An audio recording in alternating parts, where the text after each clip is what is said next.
今集嘅珠海美食呢，我哋就去咗富華里食呢個北京片皮鴨。呢間大河上下呢，喺深圳未有分店㗎，淨係廣州啦、珠海同埋佛山先有嘅。一入到嚟呢，就已經見到兩個師傅喺度烤緊鴨啦，確保每隻烤鴨呢都係現場即叫即做嘅。環境亦都相當衛生乾淨，仲攞過好多獎項。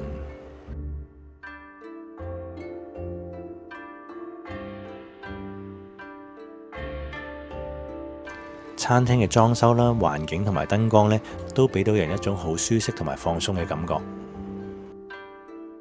我哋喺美團呢叫咗一個4人餐，價錢係389蚊。侍應介紹呢個小食呢叫做冬棗。用手啦，抹乾淨手。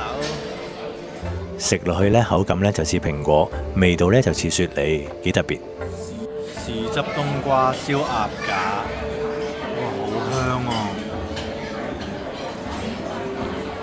呢道菜嘅主角呢，其實係冬瓜，因為啲鴨架味呢滲晒喺冬瓜度呢，係非常之香。估唔到鴨架同冬瓜可以咁襯。呢個呢係海參和牛麻婆豆腐，好香啊！淨係呢個餸我都可以食2碗飯啊！再嚟呢個呢就係竹笙老雞湯，唔算好濃，清清地幾好飲。今日嘅主菜嚟啦，師傅刀工好好喎，切到每一片呢都係啱啱好嘅口感。大家見唔見到啲油係咁流落嚟啊？真係隔住個芒都聞到陣香味啊！每塊片皮鴨呢，咬落去呢都係外脆內軟嘅，仲有好濃郁嘅油香味。而包住佢嘅餅皮呢，亦都好薄，食2、3塊呢都唔會覺得好滯好飽。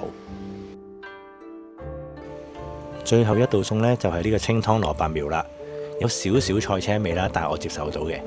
食咗咁多肉，食翻啲菜都幾健康啊！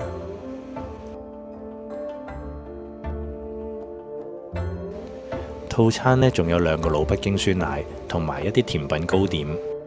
中意食片皮鴨嘅朋友就嚟試下啦！4人套餐人均消費都唔使100蚊。今集介紹咁多先，下集再見，拜拜。